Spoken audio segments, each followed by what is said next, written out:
સુરતના ભેસ્તાન વિસ્તારમાં આવેલ ઉનપાટિયા વિસ્તારમાં ફરી અસામાજિક તત્વો બેફામ થયા હતા। ઉનપાટિયા વિસ્તારમાં અક્ષાનગર ખાતે 4 થી 5 અસામાજિક તત્વો દ્વારા એક ઇસમ પર જાહેરમાં જીવલેણ હુમલો કરાયો હતો। માતાભારે આમિર ઉર્ફે કાંદા, દાનિશ છપાકુ નૌશાદ અને બચ્ચી દ્વારા ચપ્પુથી મૂસા હુસૈન મેમણ પર હુમલો કરાતા લોહી લુહાણ હાલતમાં મૂસાને સારવાર માટે ખાનગી હોસ્પિટલ ખસેડાયો હતો। તો બનાવની જાણ થતાં ભેસાણ પોલીસે સ્થળ પર દોડી આવી ગુનો નોંધી વધુ તપાસ હાથ ધરી છે। मेरा नाम मेमन मूसा हुसैन है। मैं 5 बजे विजय भाई के हमारे वाइट बिल्डिंग के पास अच्छा नगर के अंदर दुकान है, वहाँ विमल लेने गया था मैं। इन लोग 5 लड़के आए, मुख्य तत्व है।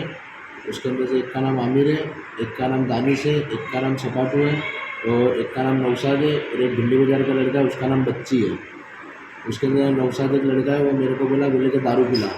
मैंने उसको ना बोल दिया कि मैं नहीं पिलाऊंगा, मेरे पास पैसे वैसे है ही नहीं। तो इसके अंदर से ये 4 लोग हैं, इन लोग मेरे साथ गाली गलौज करने लगे और मैं पीछे पलटा ना, उसके अंदर से आमिर कांदा करके एक है, उसने मेरे ऊपर वार किया है।